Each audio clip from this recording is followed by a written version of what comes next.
தமிழக வெற்றிக் கழக தலைவர் மத்திய அரசை ஒன்றிய அரசு என குறிப்பிட்டு பேசியது குறித்து தமிழ் மாநில காங்கிரஸ் தலைவர் ஜி.கே. வாசன் கருத்து தெரிவித்துள்ளார்.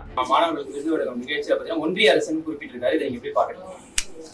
பாமக தலைவர் தமிழக வெற்றி கழகம் நீங்க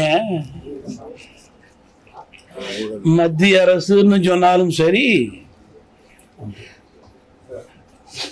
அரசியல் காரணங்களுக்காகவோ இல்ல அவர்கள் சரி என்று நினைத்து புதிய வார்த்தையை ஒன்றியம் என்று கூறினாலும் சரி, மத்திய அரசு தன்னுடைய ஆக்கப்பூர்வமான பணியை மக்களுக்காக 5 ஆண்டுகள் செலுத்த இருக்கிறது.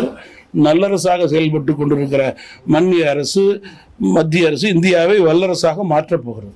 நீட் தேர்வு குறித்து நாடாளுமன்றத்தில் விவாதிக்கணும் ராகுல் காந்தி கோரிக்கை வச்சார். ஆனா அந்த கோரிக்கை நிராகரிக்கப்படுறது.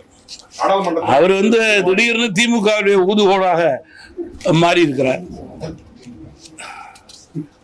அதுதான் உண்மை நிலை.